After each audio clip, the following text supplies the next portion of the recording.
아버지가 돌아가셨으니 이제 회사는 저희가 맡아야죠. 어머니는 편히 쉬셔도 됩니다. 맞아요, 어머님. 걱정 말고 저희에게 맡기세요.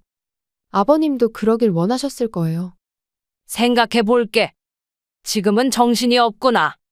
어머님, 빨리 결정해 주셔야 해요. 직원들도 기다리고 있습니다. 회사 일은 내가 잘 알고 있어. 조급하게 결정할 일이 아니야.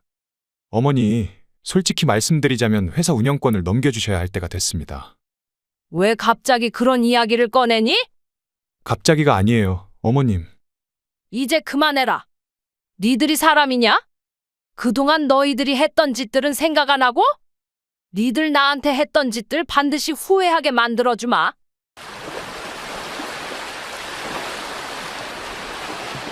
안녕하세요.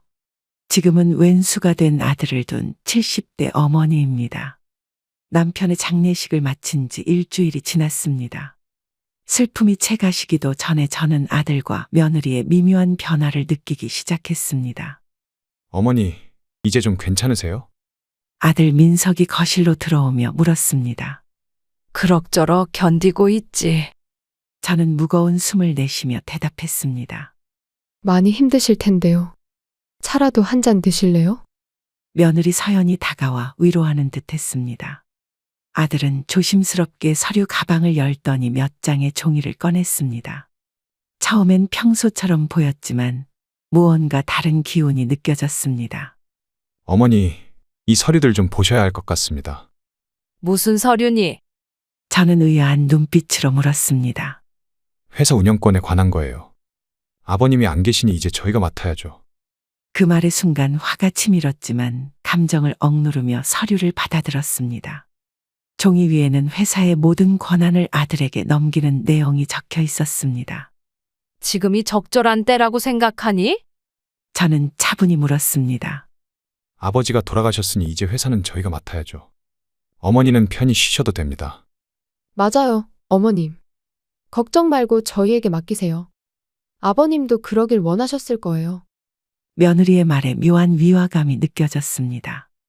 일주일 전까지만 해도 이런 말을 꺼내지 않았던 사람들이었습니다. 생각해 볼게. 지금은 정신이 없구나.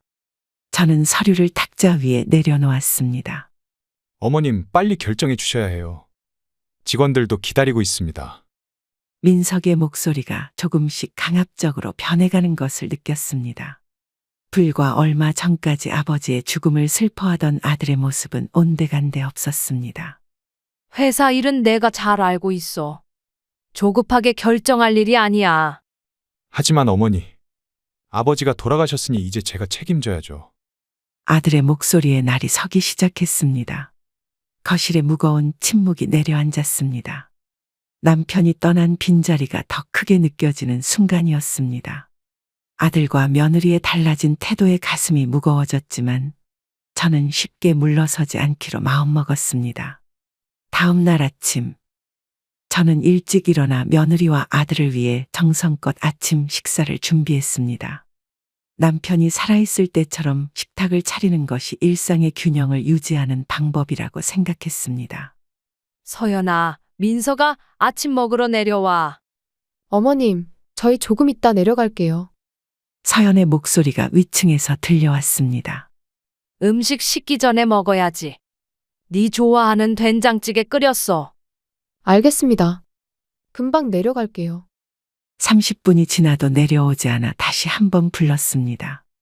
마침내 서연과 민석이 식탁에 앉았지만 그들의 얼굴에선 어제와는 다른 냉담함이 느껴졌습니다.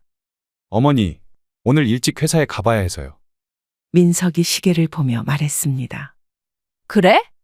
어제 네 아버지 장례식이 끝났는데 벌써 회사에 가. 회사가 돌아가야죠. 아버지도 그러길 원하셨을 거예요.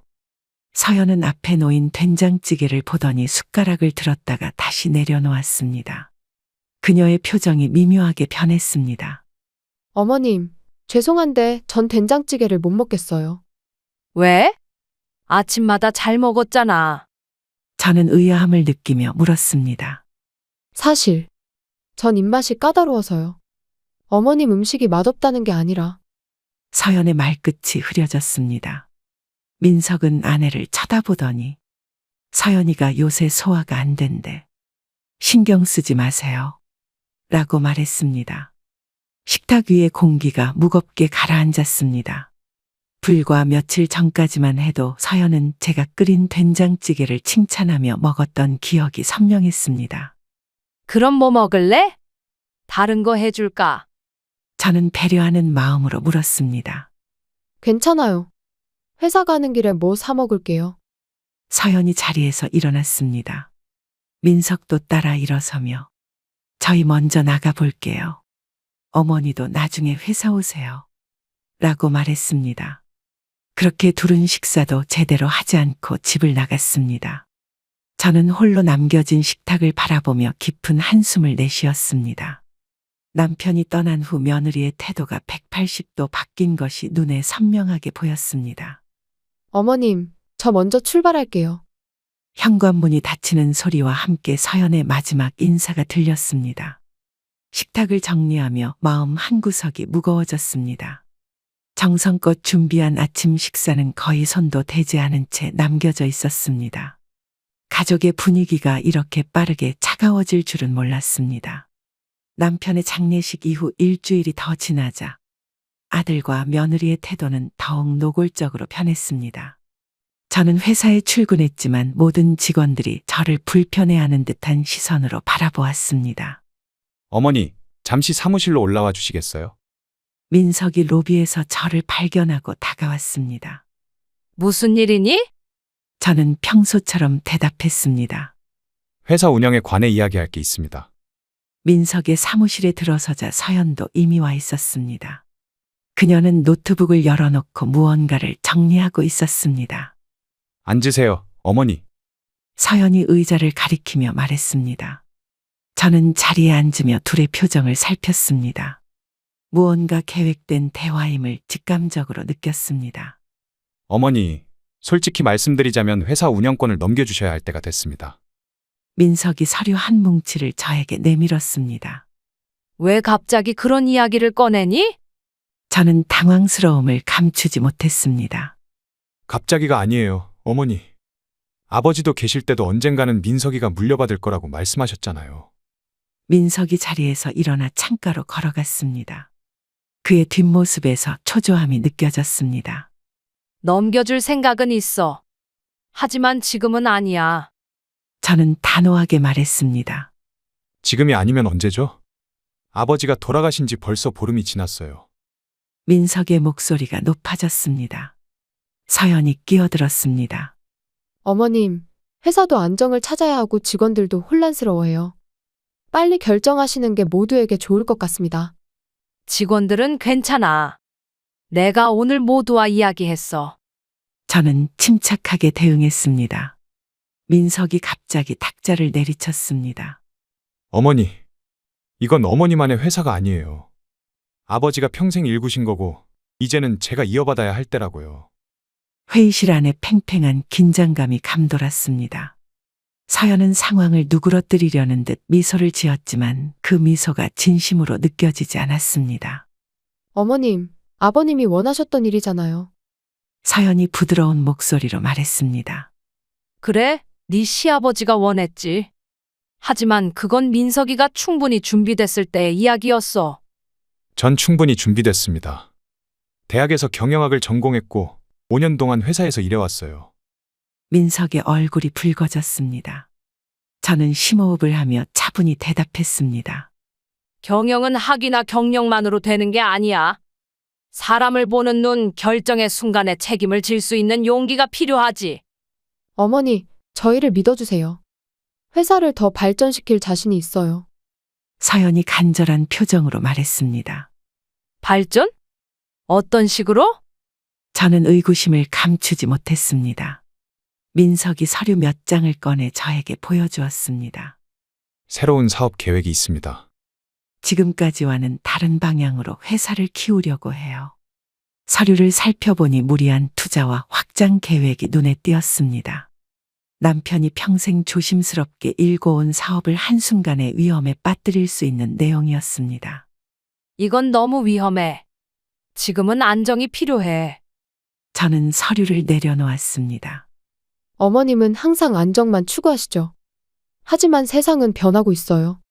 서연의 말에 은근한 비난이 담겨 있었습니다. 조금만 더 시간을 달라. 내가 모든 것을 검토하고 결정할게. 시간이 얼마나 필요하세요? 한 달만 더. 저는 단호하게 말했습니다. 한 달이요? 너무 길어요. 서연이 화를 참지 못하고 소리쳤습니다.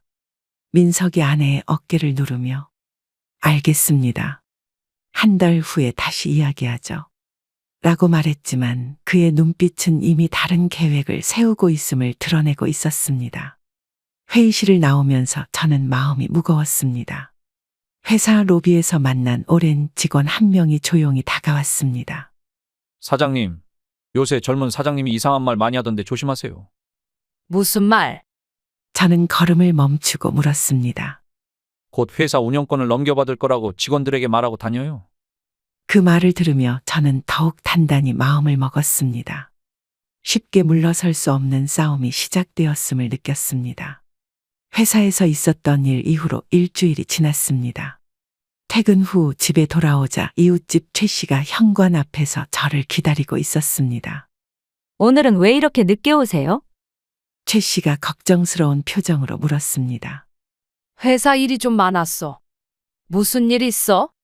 저는 지친 목소리로 대답했습니다. 아니, 그게 오늘 아침에 서연 며느리 만났는데 이상한 말을 하더라고요. 저는 현관문을 열며 최 씨가 안으로 초대했습니다. 거실로 들어서자 집안은 텅 비어 있었고 아들과 며느리는 보이지 않았습니다. 무슨 말을 했는데? 저는 차를 내리며 물었습니다. 회사 돈을 몰래 빼돌려서 어딘가에 숨겨뒀다고 하더라고요. 그래서 민석이가 회사를 물려받지 못한다면서. 차를 들고 있던 제 손이 부들부들 떨렸습니다. 잠시 말을 잇지 못하고 최 사부인의 표정을 살폈습니다. 그런 말도 안 되는 소리를 서연이가 했다고? 저는 믿기지 않는 표정으로 물었습니다. 네, 아파트 분여회 사람들 다 있는 자리에서 말이에요. 어머님이 돈을 빼돌리고 있어서 회사가 어려워질 거라고 했어요. 저는 심호흡을 하며 감정을 가라앉혔습니다. 며느리의 이런 행동이 단순한 오해에서 비롯된 것이 아님을 직감적으로 알 수 있었습니다. 저도 알아요. 그 말이 사실이 아니란 거. 최 씨가 제 손을 꼭 잡았습니다. 고마워. 이런 말 알려줘서. 그날 밤 저는 깊은 생각에 잠겨 잠을 이루지 못했습니다. 서재에 앉아 남편의 사진을 바라보고 있는데 아래층에서 이상한 소리가 들렸습니다. 누구지? 저는 조용히 중얼거렸습니다. 시계를 보니 새벽 2시였습니다. 아들과 며느리는 이미 자러 들어간 시간이었습니다. 혹시 도둑인가? 조심스럽게 계단을 내려가자 서재 쪽에서 불빛이 새어나오고 있었습니다. 문틈으로 들여다보니 서연이 남편의 금고를 살피고 있었습니다. 뭘 찾고 있는 거지? 저는 충격을 받아 숨을 죽였습니다. 서연은 금고 앞에 무릎을 꿇고 비밀번호를 여러 번 시도하고 있었습니다. 그녀의 얼굴에는 초조함과 욕심이 가득했습니다. 아, 진짜. 이 비밀번호는 뭐지? 서연이 짜증을 내며 중얼거렸습니다. 며느리가 자신의 방이 아닌 서재에서 이런 행동을 하는 것을 보니 가슴이 무거워졌습니다. 하지만 저는 그대로 지켜보기로 했습니다. 저 안에 뭐가 있길래. 서연이 계속해서 숫자 조합을 시도했습니다. 거기서 뭐 하는 거니? 아, 어머님 회사에 필요한 서류 좀 찾고 있었어요. 별거 아니에요. 며느리는 급하게 자리를 떠났습니다. 이제 증거를 모아야 할 때야. 저는 결심했습니다. 다음 날 아침, 저는 가전제품 가게에 들러 작은 CCTV 카메라 몇 대를 구입했습니다. 집에 돌아와 아들과 며느리가 출근한 틈을 타 서재와 거실, 제 침실에 몰래 설치했습니다. 여보세요, 혜진 전무님. 저는 회사의 오랜 직원인 혜진에게 전화를 걸었습니다. 네, 사장님. 무슨 일이세요? 혜진의 목소리가 전화기 너머로 들렸습니다. 오늘 저녁에 시간 있으세요? 드릴 말씀이 있어요. 네, 퇴근 후 시간 괜찮습니다. 저녁에 만난 혜진에게 상황을 설명하고 도움을 요청했습니다. 그녀는 제 오랜 친구이자 신뢰할 수 있는 직원이었습니다. 사장님, 민석 상무님이 회사 일에 점점 더 간섭하고 있어요. 직원들 인사까지 마음대로 하려고 합니다. 혜진이 걱정스러운 표정으로 말했습니다. 그래요? 어떤 식으로? 저는 차를 마시며 물었습니다. 서류에 사인도 없이 결제를 진행하고 몇몇 거래처와 단독으로 만남을 갖고 있어요. 다음 날 아침 식탁에서 마주친 아들과 며느리의 표정은 평소와 다름없었습니다. 마치 어제 밤에 한 일이 없었던 것처럼 행동했습니다. 어머니, 오늘은 기분이 어떠세요? 서연이 상냥한 목소리로 물었습니다. 그저 그렇구나. 니들은 어젯밤에 잘 잤니? 저는 의미심장하게 물었습니다. 민석과 서연의 눈빛이 잠시 흔들렸지만 곧 평정을 되찾았습니다. 네, 잘 잤어요. 왜 그러세요? 민석이 신문을 보며 대답했습니다. 아니, 밤에 이상한 소리가 들린 것 같아서. 저는 의도적으로 말을 흘렸습니다. CCTV로 아들과 며느리의 진짜 모습을 확인한 후 저는 결단을 내렸습니다. 해외에 있는 딸 수진에게 국제 전화를 걸었습니다. 수진아, 엄마야. 지금 통화할 수 있니? 목소리를 최대한 담담하게 유지하려 노력했습니다. 네, 엄마. 무슨 일 있으세요? 목소리가 안 좋아 보여요. 딸의 목소리에 걱정이 묻어났습니다. 네 오빠랑 서연이가 아빠가 떠난 뒤로 많이 변했어. 수진에게 모든 상황을 설명했습니다. 며느리의 이간질, 아들의 회사 운영권 요구, 그리고 금고를 뒤지는 모습까지 CCTV에 담긴 내용을 낱낱이 털어놓았습니다. 엄마, 제가 당장 한국으로 갈게요. 이런 일이 있었다니. 아직은 그럴 필요 없어. 내가 먼저 법적으로 대비해 둘 거야. 무슨 계획이세요? 수진이 물었습니다. 회사와 재산을 미리 정리해 두려고 해. 변호사를 만나서 상의할 거야. 전화를 끊고 다음 날 아침, 오랜 가족 변호사인 김 변호사를 만났습니다. 사무실에서 모든 상황을 설명하고 조언을 구했습니다. 김 변호사님, 제 아들이 회사를 넘겨달라고 압박하고 있어요. 차분하게 상황을 설명했습니다. 언제부터 그런 일이? 김 변호사가 안경을 고쳤으며 물었습니다. 남편이 떠난 직후부터요. 심지어 며느리와 함께 밤에 금고를 뒤지는 모습까지 CCTV에 찍혔습니다. 김 변호사는 잠시 생각에 잠기더니 종이를 꺼내 무언가를 적기 시작했습니다. 사모님, 지금 회사 지분이 어떻게 되어 있죠? 김 변호사가 펜을 들고 물었습니다. 남편이 60%, 제가 30%, 민석이가 10%를 갖고 있어요. 그렇다면 우선 유 원장을 확인해야 합니다. 사장님의 60% 지분은 어떻게 되어 있나요? 아직 법적 절차가 진행 중이에요. 남편이 남긴 유언장에는 저에게 40%, 수진이에게 10%, 민석이에게 10%로 나누도록 되어 있습니다. 김 변호사는 고개를 끄덕이며 상황을 정리했습니다.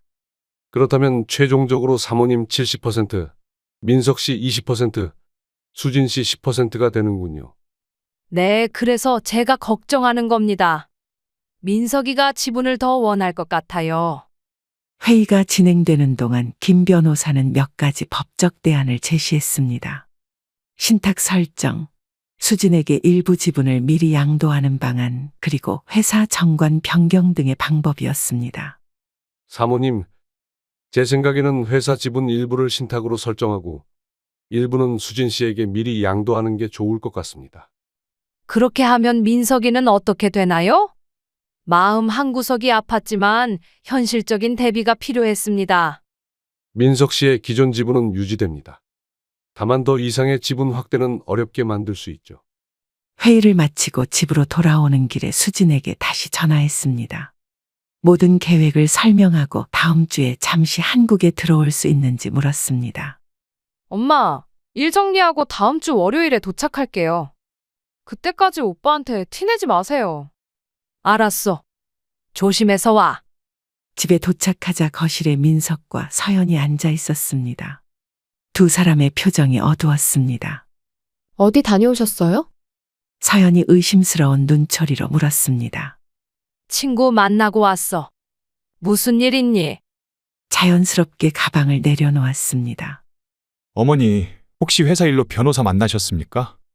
민석이 예리하게 물었습니다. 순간 가슴이 덜컥 내려앉았지만 침착하게 대답했습니다. 아니, 왜 그런 생각을 하니? 회사에서 연락이 왔어요. 어머니가 김 변호사님과 만나셨다고. 그래? 네 아버지 유산 정리 때문에 만났어. 뭐 문제 있니? 민석의 표정이 잠시 흔들렸지만 곧 태연한 척했습니다. 아니요, 그냥 궁금해서요. 저는 방으로 올라가며 깊은 숨을 내쉬었습니다. 아들이 이미 저희 행보를 예의주시하고 있다는 사실을 깨달았습니다. 재산을 정리하는 일이 생각보다 더 시급해 보였습니다.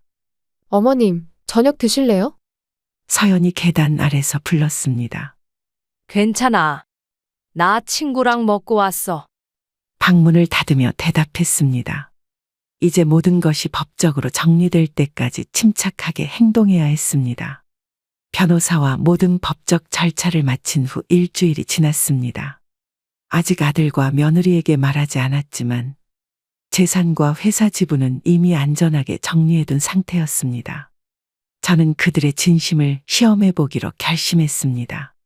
민서가, 서연아, 잠시 거실로 와줄래? 무슨 일이세요, 어머님? 네, 어머니. 무슨 말씀을 하실 건가요? 저는 잠시 깊은 숨을 들이쉬고 준비한 말을 꺼냈습니다. 나 이제 재산 정리 다 했어. 두 사람의 눈이 동시에 커졌습니다.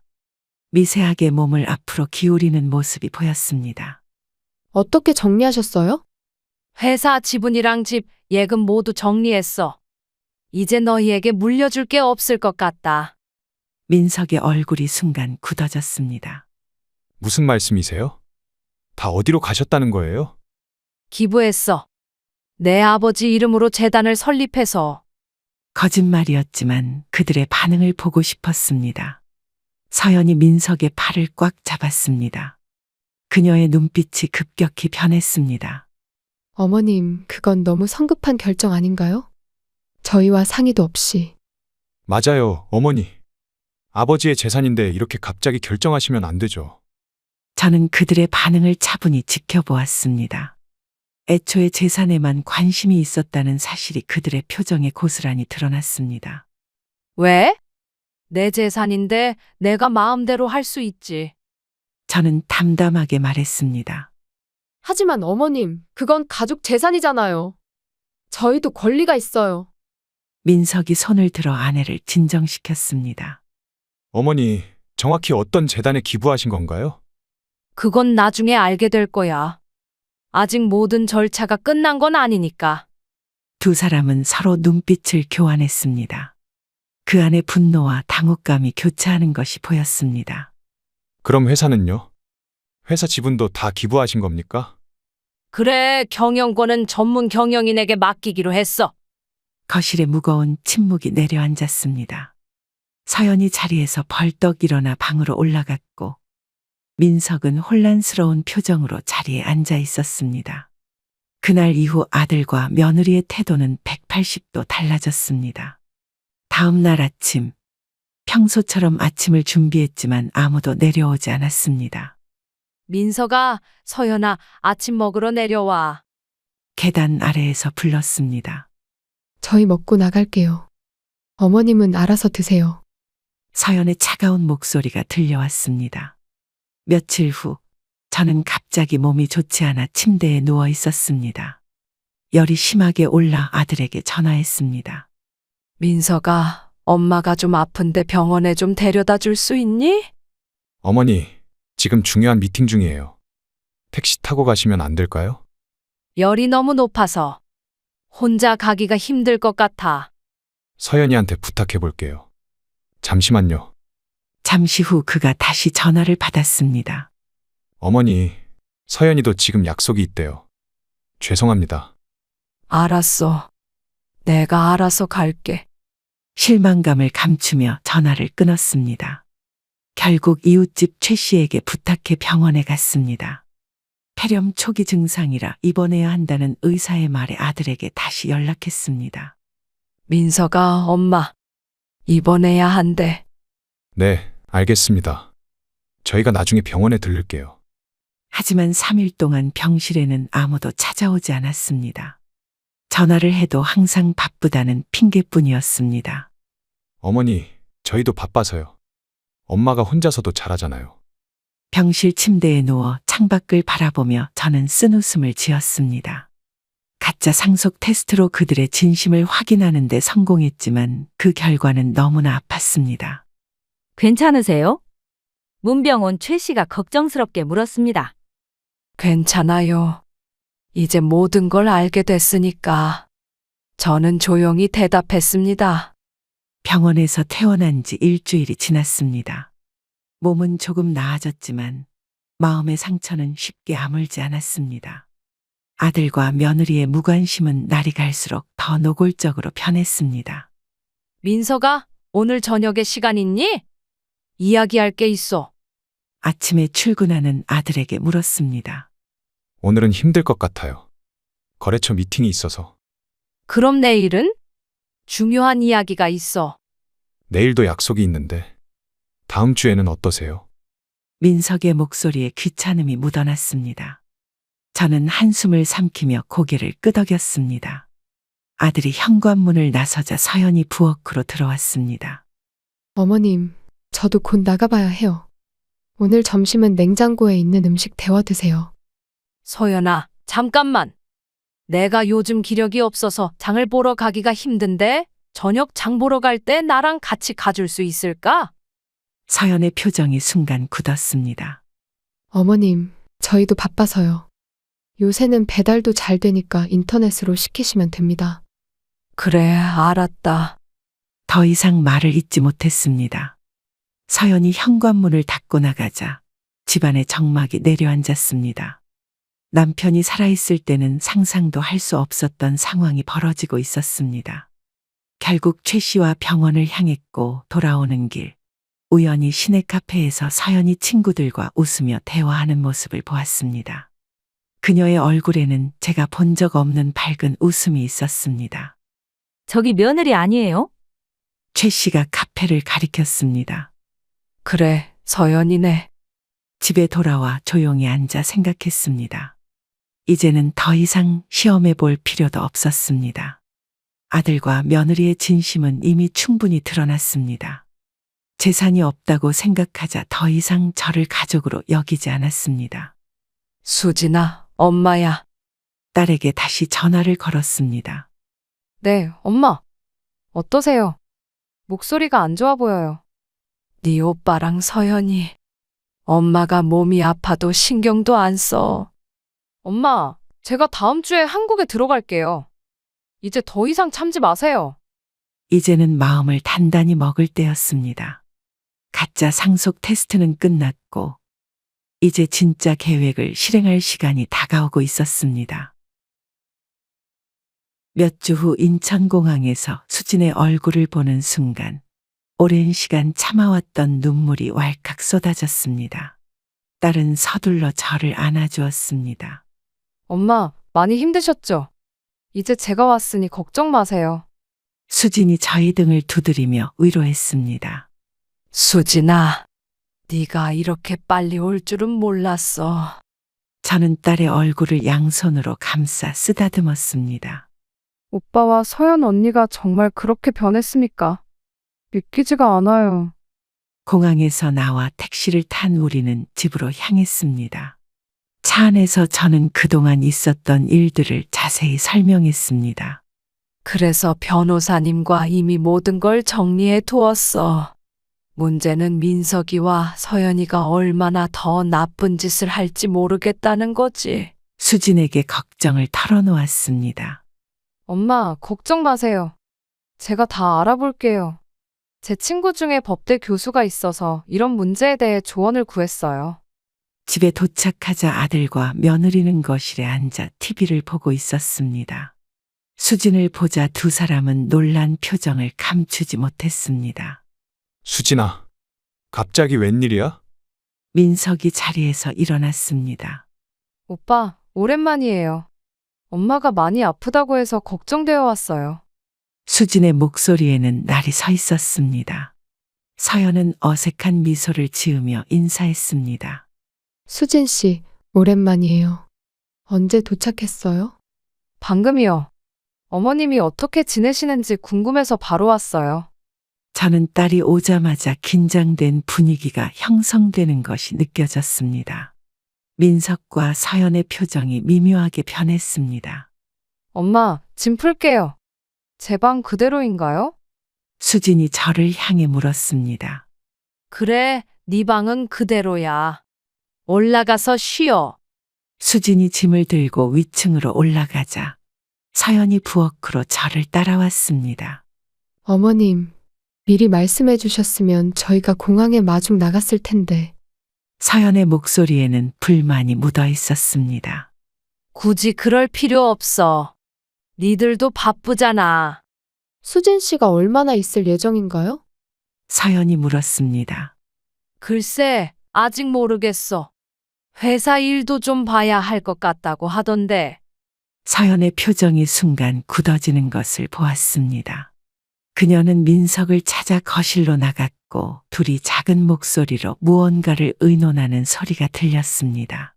저녁 식사 시간, 식탁에는 어색한 침묵이 흘렀습니다. 수지는 의도적으로 회사 이야기를 꺼냈습니다. 오빠, 회사는 어떻게 돌아가고 있어요? 해외 지사 설립 계획은 잘 진행되고 있나요? 수진이 냉정한 목소리로 물었습니다. 그거 말이지. 아직 검토 중이야. 민석이 당황한 기색을 감추지 못했습니다. 검토요. 아버지께서 5년 전부터 준비하셨던 프로젝트인데. 수진의 눈빛이 날카로워졌습니다. 저는 두 사람의 대화를 지켜보며 조용히 밥을 먹었습니다. 수진은 제가 몰랐던 회사 내부 사정까지 정확히 파악하고 있었습니다. 수진아, 네가 어떻게 그런 걸 다 알지? 아버지와 제가 자주 통화했어요. 오빠와 달리 저는 회사에 관심이 많았으니까요. 저녁 식사가 끝나고 수진은 저를 데리고 방으로 올라갔습니다. 문을 닫고 딸은 노트북을 꺼냈습니다. 엄마, 제가 회사 계좌와 거래 내역을 다 확인해 봤어요. 오빠가 몇몇 거래처와 수상한 거래를 하고 있어요. 그게 무슨 말이니? 저는 놀라 물었습니다. 횡령이에요. 회사 자금을 개인 용도로 빼돌리고 있어요. 제가 다 증거를 모았어요. 수진의 말에 가슴이 내려앉았습니다. 아들이 그런 짓까지 하고 있었다니 믿기지 않았습니다. 이제 어떡하지? 저는 흔들리는 목소리로 물었습니다. 내일 변호사님과 미팅이 있어요. 모든 증거를 가지고 가서 법적 조치를 준비할 거예요. 수진의 목소리에는 단호함이 있었습니다. 방 밖에서 발자국 소리가 들렸습니다. 누군가 문 앞에서 우리 대화를 엿듣고 있는 것 같았습니다. 누구세요? 수진이 큰 소리로 물었습니다. 발소리가 급하게 멀어졌습니다. 아마도 서연이 우리 대화를 엿듣다 도망간 것 같았습니다. 이제 조심해야 해요. 오빠와 서연 언니가 뭔가 행동을 취할 거예요. 수진이 말했습니다. 그날 밤 저는 오랜만에 편안하게 잠들 수 있었습니다. 이제 혼자가 아니라는 생각에 마음이 놓였습니다. 내일부터는 진짜 변화가 시작될 것이라는 예감이 들었습니다. 수진이 도착한 지 이틀이 지났을 때 저는 아들과 며느리의 태도에 미묘한 변화를 감지했습니다. 두 사람은 갑자기 저에게 친절해지기 시작했습니다. 어머니, 아침 식사 준비해 드릴까요? 서연이 부엌에서 활기찬 목소리로 물었습니다. 갑자기 웬일이니? 저는 의아한 표정으로 물었습니다. 그냥 어머님께 잘해드리고 싶어서요. 요새 많이 힘드셨잖아요. 식탁에 앉자 민석도 평소와 다르게 상냥한 태도를 보였습니다. 그는 커피를 내리며 어색한 미소를 지었습니다. 어머니, 실은 드릴 말씀이 있습니다. 무슨 일인데? 저는 차분하게 물었습니다. 제가 어제 아버지 서재를 정리하다가 우연히 금고 뒤에 편지 한 통을 발견했어요. 서연이 거들었습니다. 아버님이 남기신 것 같은데 혹시 비밀번호를 아세요? 순간 저는 그들의 의도를 눈치챘습니다. 수진이 와서 회사 일에 관심을 보이자 초조해진 것 같았습니다. 무슨 편지를 말하는 거니? 저는 모르는 척 물었습니다. 아마도 유언장일 수도 있을 것 같아요. 혹시 어머님이 숨겨두신 유산이 있는지 알고 싶었습니다. 민석의 목소리에 기대감이 묻어났습니다. 저는 잠시 말을 아끼고 두 사람의 표정을 살폈습니다. 그들의 눈빛에서 욕심을 읽을 수 있었습니다. 글쎄, 사실 네 아버지가 남긴 것이 조금 있기는 해. 일부러 애매하게 대답했습니다. 정말요? 어디에요? 서연이 갑자기 흥분한 목소리로 물었습니다. 급하게 왜 그러니? 아직 정리 중이야. 민석이 침착한 척 말했습니다. 어머니, 저희가 그동안 많이 서운하게 해드려서 죄송합니다. 이제부터는 어머니 곁에서 잘 모시겠어요. 그래? 갑자기 마음이 바뀌었네? 저는 쓴웃음을 지었습니다. 저녁 식사 후 서재에서 수진과 이야기를 나누고 있을 때 민석이 조심스레 다가왔습니다. 어머니, 아까 말씀하신 아버지가 남긴 것이 정확히 뭔가요? 민석이 물었습니다. 너희가 원한다면 숨겨둔 유산 일부를 줄 수 있어. 저는 진지한 표정으로 말했습니다. 순간 민석과 서연의 눈빛이 변했습니다. 두 사람은 서로를 바라보며 기대에 찬 표정을 감추지 못했습니다. 어머님, 이제야 저희를 믿어주시는군요. 서연이 가식적인 미소를 지었습니다. 민석이 흥분된 목소리로 말했습니다. 그럼 그 돈으로 좋은 곳에 투자하면 되겠네요. 제가 알아본 부동산이 있습니다. 저는 수진과 눈빛을 교환했습니다. 딸은 모든 상황을 이해하고 미소 짓고 있었습니다. 그 유산이 어디 있는지 알려주실 거죠? 서연이 조심스레 물었습니다. 글쎄, 아직은 말하기 이른 것 같아. 좀 더 생각해 볼게. 그날 밤, 제 방에서 수진과 작은 목소리로 이야기를 나누었습니다. 엄마, 오빠와 서연 언니의 표정 보셨어요? 마치 복권에 당첨된 것처럼 좋아하더라고요.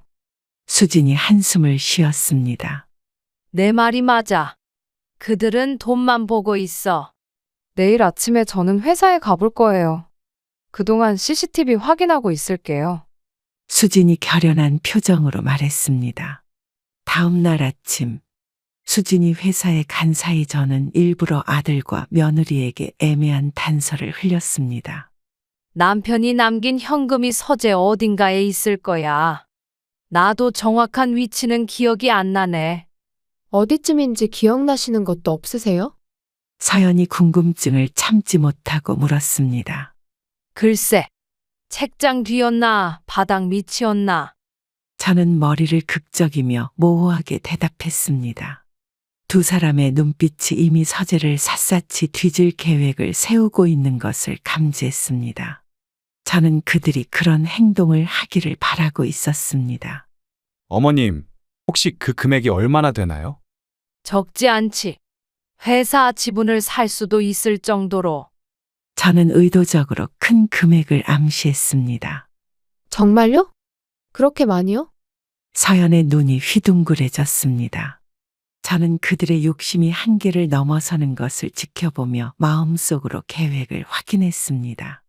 이제 곧 그들의 본색이 완전히 드러날 것이라는 확신이 들었습니다.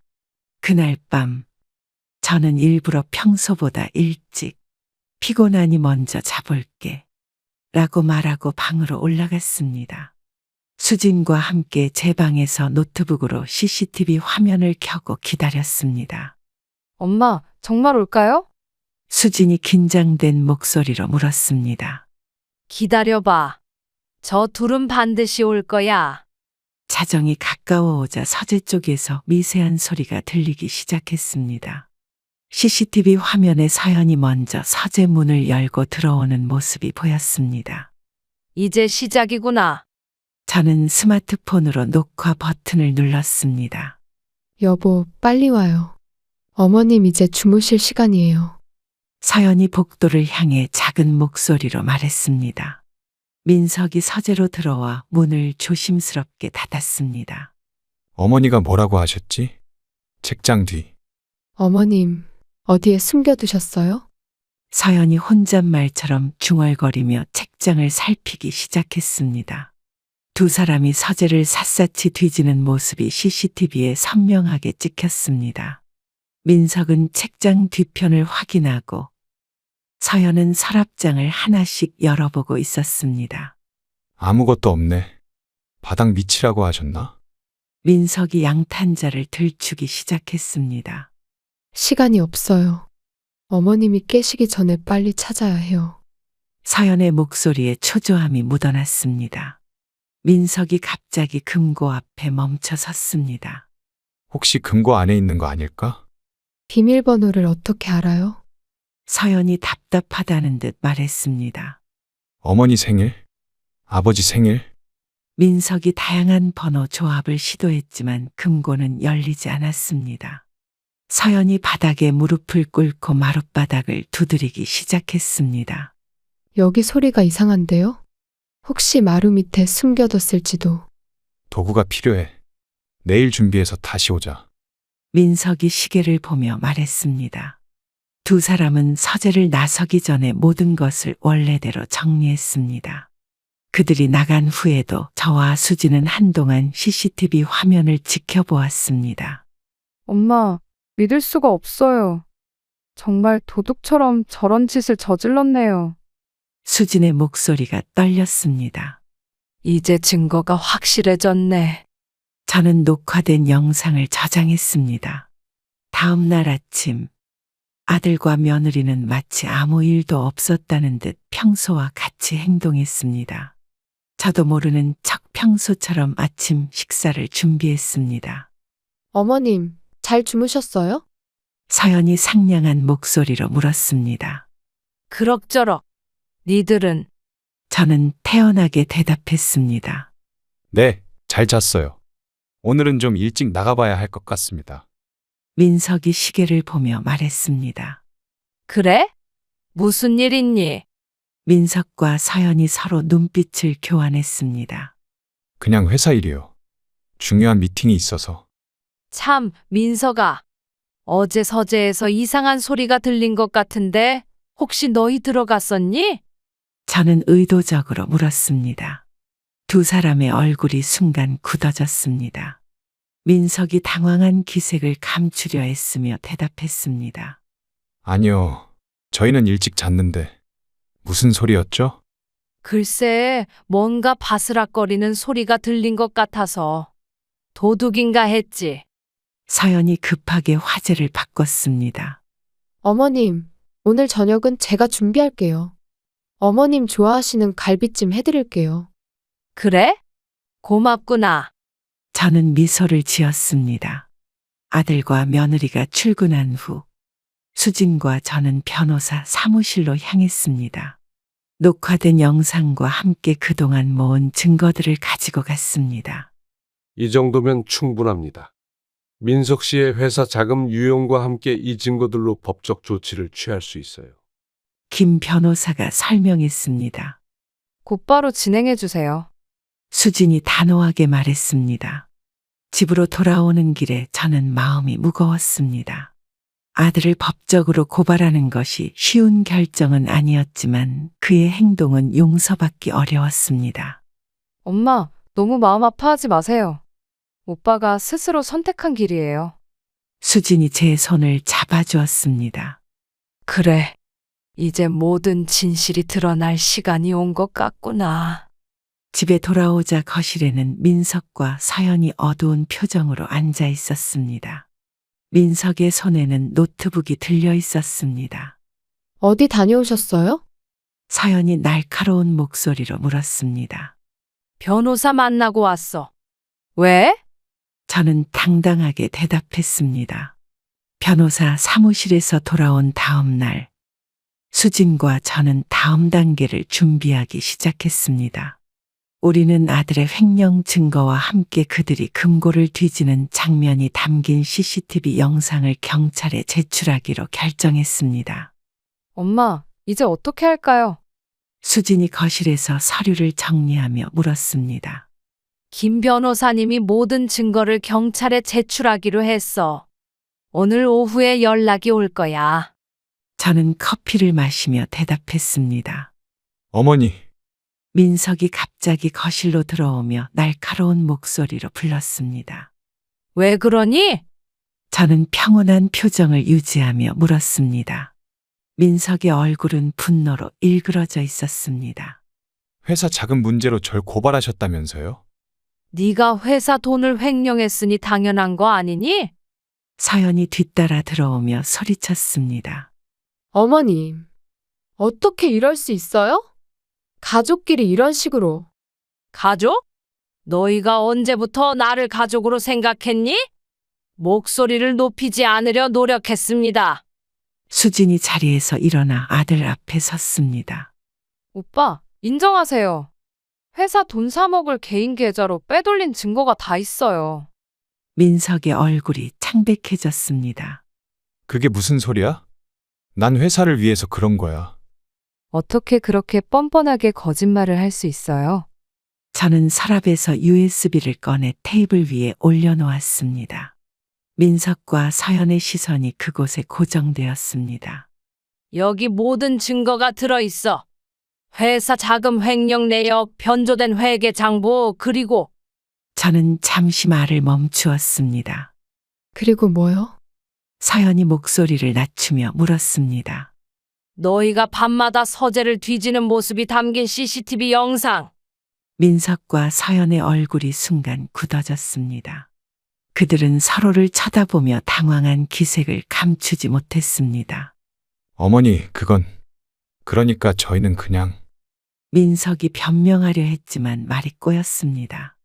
도둑질하는 모습이 고스란히 찍혔어. 내가 일부러 유혹한 거야. 제 목소리에는 단호함이 묻어났습니다. 어머님, 저희가 잘못했어요. 제발 경찰에 신고하지 마세요. 이미 늦었어. 지금쯤 경찰이 회사로 가고 있을 거야. 민석이 갑자기 저를 향해 달려들었습니다. 어머니, 이러시면 안 됩니다. 회사가 망하고 말 거예요. 수진이 재빨리 민석과 저 사이에 끼어들었습니다. 오빠, 정신 차려요. 이건 오빠가 자초한 일이에요. 그때 초인종 소리가 울렸습니다. 현관문을 열자 경찰과 김 변호사가 서 있었습니다. 민석 씨 계십니까? 회사 자금 횡령 혐의로 조사를 받으셔야 합니다. 경찰이 공식적인 어조로 말했습니다. 민석은 마치 영혼이 빠져나간 듯 힘없이 서 있었습니다. 이럴 순 없어요. 민서가 무슨 말이라도 해봐. 서연이 소리쳤습니다. 김 변호사가 다가와 저에게 서류 뭉치를 건넸습니다. 사모님, 모든 증거가 확보되었습니다. 회사 내부 직원들의 증언도 확보했고요. 직원들이요? 민석이 놀란 표정으로 물었습니다. 네, 당신이 직원들에게 행한 갑질과 부당한 대우에 대해 모두 진술했습니다. 김 변호사가 냉정하게 대답했습니다. 저는 깊은 한숨을 내쉬었습니다. 이런 상황까지 오게 될 줄은 몰랐지만 이제 돌이킬 수 없는 강을 건너고 있었습니다. 민서가 따라가서 조사받고 모든 걸 솔직하게 말하는 게 좋을 거야. 아들을 바라보며 말했습니다. 민석은 더 이상 저항하지 않고 경찰을 따라 나갔습니다. 서연은 잠시 망연자실한 표정으로 서 있다가 갑자기 제게 달려들었습니다. 어머님, 어떻게 이럴 수 있어요? 우리 앞날을 망치시는 거예요. 서연아, 진정해라. 더 이상 할 말 없어요. 이제 다 끝났어요. 서연이 짐을 챙기러 위층으로 뛰어 올라갔습니다. 거실에 남은 저와 수진 그리고 김 변호사는 잠시 침묵 속에 있었습니다. 지난 몇 개월간 쌓인 긴장이 이제야 풀리는 듯 했습니다. 어머니, 괜찮으세요? 수진이 걱정스럽게 물었습니다. 괜찮아. 이제 진실이 밝혀졌으니 마음이 편하구나. 민석이 경찰에 연행된 지 이틀 후 회사 직원들이 하나둘씩 연락을 해오기 시작했습니다. 처음에는 걱정스러운 문의에서 시작되었지만 점차 그들의 진실된 이야기가 드러나기 시작했습니다. 오랜 임원인 정 부장이 저를 만나러 회사로 찾아왔습니다. 사장님, 드디어 뵙게 되었군요. 정 부장이 제 사무실 문을 두드리며 말했습니다. 정 부장님, 어서 들어오세요. 자리에 앉으시죠. 저는 반갑게 맞이했습니다. 사모님, 솔직히 말씀드리자면 민석 상무님 때문에 회사가 많이 힘들었습니다. 자세히 말씀해 주시겠어요? 정 부장은 한숨을 내쉬며 그동안 묻어두었던 이야기를 털어놓기 시작했습니다. 아들이 직원들을 부당하게 대우하고 실적 압박을 가했으며 심지어 자신을 따르지 않는 직원들을 해고하기까지 했다는 것입니다. 그의 말을 듣는 동안 가슴 한편이 무겁게 가라앉았습니다. 그뿐만이 아닙니다. 며느님도 회사에 자주 오셔서 직원들에게 명령하듯 이것저것 시키셨어요. 정 부장의 표정이 굳어졌습니다. 서연이가요? 그 아이는 회사에 직책이 없는데. 놀라움을 감추지 못했습니다. 네, 사장님 사무라며 거들먹거렸죠. 특히 여직원들에게 심했습니다. 민석의 재판일이 다가온 어느 날 아침, 저는 평소보다 일찍 일어나 옷장에서 남편의 양복 상자를 꺼냈습니다. 그 안에는 제가 한 번도 열어보지 않았던 작은 금고가 있었습니다. 남편이 돌아가시기 전날 저에게 건넨 열쇠로 금고를 열자 낡은 봉투 하나가 나왔습니다. 엄마, 뭐 찾고 계세요? 수진이 방문을 두드리며 물었습니다. 네 아버지가 남긴 유언장이야. 오늘 법정에 가져갈 거야. 봉투를 조심스럽게 꺼내며 말했습니다. 그게 진짜 유언장인가요? 제가 본 적이 없는데. 수진이 호기심 어린 눈빛으로 다가왔습니다. 아버지가 돌아가시기 직전에 나에게만 알려주셨어. 비상시에만 열어보라고 하셨지. 남편의 유언장을 천천히 펼쳐보았습니다. 그 내용은 제가 예상했던 것보다 훨씬 구체적이었고 민석에 대한 남편의 진심 어린 우려가 담겨 있었습니다. 아버지께서 민석 오빠를 이미 의심하고 계셨던 거예요? 수진이 놀란 눈으로 물었습니다. 그런 것 같구나. 사업 자금을 무단으로 인출하려던 흔적을 발견하셨대. 수진은 유언장을 읽으며 눈물을 글썽였습니다. 아버지께서 모든 걸 알고 계셨네요. 법원에 도착했을 때 이미 민석과 서연은 변호사와 함께 자리에 앉아 있었습니다. 민석은 제가 들어오자 잠시 시선을 마주쳤다가 서둘러 고개를 돌렸습니다. 그의 얼굴은 지난 몇 주간의 구치소 생활로 헬쓱해져 있었습니다. 재판장님, 피고인은 회사 자금 횡령 혐의를 전면 부인하고 있습니다. 증거가 명확합니다. 피고인은 지난 2년간 총 5억 3천만 원을 회사 자금에서 빼돌렸으며 이는 회계 장부와 계좌 내역으로 확인됩니다. 재판이 진행되는 동안 저는 조용히 앉아 모든 과정을 지켜보았습니다. 민석이 자신의 결백을 주장할 때마다 가슴이 아팠지만 진실은 이미 명백했습니다. 증인으로 정호영 부장을 부릅니다. 정 부장이 증인석에 서자 민석의 얼굴이 창백해졌습니다. 그는 회사에서 민석이 직원들을 부당하게 대우하고 회사 자금을 개인 용도로 사용한 구체적인 사례들을 증언했습니다. 피고인은 회사 법인카드로 가족 여행을 다녀오고 심지어 부인의 명품 구매에도 회사 자금을 사용했습니다. 거짓말이에요. 그건 다 회사 접대비로 사용된 거예요. 조용히 하세요. 판사가 단호하게 명령했습니다. 여러 증인들의 증언이 끝난 후 재판장은 저를 향해 물었습니다. 피해자 측에서 하실 말씀이 있으신가요? 저는 자리에서 일어나 준비해온 봉투를 꺼냈습니다. 재판장님, 고인이 된 제 남편이 남긴 유언장입니다. 법정이 순간 조용해졌습니다. 민석의 눈이 커지는 것이 보였습니다.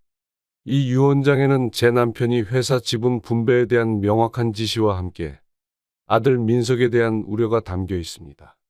판사가 유언장을 받아 읽기 시작했습니다. 본인 소유의 회사 지분 60%에 대해 아내에게 40%, 딸 수진에게 20%를 상속한다. 아들 민석에게는 이미 보유한 10% 외에 추가 상속을 하지 않는다. 이는 민석이 보여준 재정적 책임감 부족과 회사 자금 유용 시도에 대한 우려 때문이다. 민석의 얼굴이 분노로 일그러졌습니다. 거짓말이에요. 그건 가짜 유언장입니다. 조용히 하세요. 피고인. 판사가 단호하게 중단시켰습니다. 이럴 수 없어요. 우리가 그 회사를 이어받아야 하는 거예요. 혼란스러운 법정에서 판사가 망치를 내리쳤습니다. 정숙하세요. 다음 소란을 일으키는 사람은 법정에서 퇴장시키겠습니다. 민석은 절망적인 표정으로 서연을 바라보았습니다. 두 사람 사이의 무언의 대화가 오가는 것 같았습니다. 유언장의 진위 여부를 확인하겠습니다. 필적 감정을 의뢰하도록 하겠습니다. 판사가 선언했습니다. 필요 없습니다. 민석이 갑자기 말했습니다. 저 인정합니다. 모든 혐의를 인정합니다. 법정이 다시 한번 술렁였습니다. 서연이 충격받은 표정으로 민석을 바라보았습니다. 여보, 무슨 소리야? 서연이 절망적으로 외쳤습니다. 민석은 고개를 숙인 채 말했습니다. 더 이상 거짓말하고 싶지 않아요. 제가 회사 돈을 빼돌렸습니다. 아버지가 옳았어요. 재판장은 잠시 침묵 후 선언했습니다. 피고인의 자백을 기록에 남깁니다. 다음 재판에서 판결을 내리겠습니다. 법정을 나서는 순간 저는 민석이 변호사와 이야기하는 모습을 보았습니다. 그의 눈에는 처음으로 진정한 후회의 빛이 보였습니다. 가슴이 아팠지만 이제야 진실이 밝혀진 것에 안도감이 들었습니다. 엄마, 괜찮으세요? 수진이 제 팔을 잡았습니다. 괜찮아. 이제 다 끝났구나. 법원을 나서며 저는 하늘을 올려다보았습니다. 남편에게 모든 것이 바로잡혔다고 말하고 싶었습니다. 재판이 끝나고 2달이 지난 어느 비 오는 오후, 저는 구치소에서 온 전화를 받았습니다. 아들과 며느리에게는 징역형이 선고되었습니다. 어머니, 오빠가 면회 신청을 했습니다. 수진이 거실에서 커피를 마시며 말했습니다. 그래? 갑자기 왜? 저는 창밖으로 쏟아지는 빗줄기를 바라보며 물었습니다. 아마 배상금 때문일 거예요.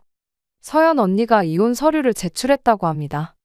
저는 깊은 한숨을 내쉬었습니다. 아들의 몰락이 남의 일처럼 느껴지기도 했지만 한편으로는 여전히 가슴 한구석이 아팠습니다. 무너져가는 그의 인생을 지켜보는 것은 쉽지 않았습니다. 언제 가볼까?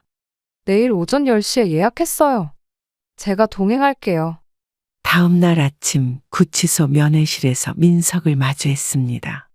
한 달 전보다 더 야위어 있었고 그의 눈빛은 생기를 잃은 채 흐릿하게 저를 바라보고 있었습니다. 우리 사이에는 투명한 아크릴 칸막이가 놓여 있었습니다. 어머니, 민서가 많이 힘들지? 죄송합니다. 정말 모든 것이 죄송해요. 민석의 눈에 눈물이 맺혔습니다. 수진이 옆에서 냉정하게 말했습니다. 오빠, 이제 와서 미안하다고 해도 돌이킬 수 없어요. 저는 아들의 모습을 가만히 지켜보았습니다. 한때는 자랑스러웠던 내 아들이 이렇게 초라해진 모습이 안타까웠지만 이것은 그가 선택한 결과였습니다. 민서가 내가 저지른 일은 용서받기 어려워. 회사 직원들 그리고 내 아버지의 유산을 내가 어떻게 대했는지. 네, 알고 있습니다. 제가 정말 어리석었어요. 민석이 고개를 들어 저를 바라보았습니다. 배상금은 내 몫이야. 네가 스스로 책임져야 해. 면회실에 무거운 침묵이 내려앉았습니다. 수지는 시계를 흘끗 보며 자리에서 일어났습니다. 시간이 다 됐어요. 이제 가봐야 할 것 같습니다. 민석의 눈에서 희망의 빛이 사그라들었습니다. 그는 더 이상 아무 말도 하지 않고 고개를 숙였습니다. 어머니, 정말 죄송합니다. 아버지께도, 회사에도, 모두에게. 저는 자리에서 일어나 아들을 마지막으로 바라보았습니다. 그의 모습이 측은했지만 이것이 그가 치러야 할 대가였습니다. 앞으로는 스스로의 힘으로 살아가 봐. 진짜 인생이 무엇인지 깨닫게 될 거야. 구치소를 나오는 길 빗줄기가 잦아들고 있었습니다.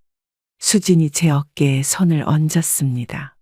엄마, 너무 마음 아파하지 마세요. 오빠는 자기가 선택한 길을 간 거예요. 알아. 차에 오르며 창밖을 바라보았습니다. 오랜 시간 쌓여온 배신과 상처가 쉽게 치유되지는 않겠지만 이제는 모든 진실이 밝혀졌고 각자 자신의 선택에 대한 책임을 지게 되었습니다. 민석이 진정한 반성을 통해 새롭게 시작할 수 있기를 바라는 마음으로 구치소를 뒤로했습니다. 결국 인생에서 중요한 것은 재산이나 지위가 아니라 어떤 상황에서도 서로를 진심으로 지지하고 아끼는 진정한 사랑입니다. 이제 저는 더 이상 타인의 기대나 욕심에 휘둘리지 않고 제 삶의 주인으로 당당히 서서 앞으로 나아갈 것입니다. 상처는 우리를 더 강하게 만들고 어둠 속에서도 빛을 찾을 수 있다는 희망을 잃지 않겠습니다.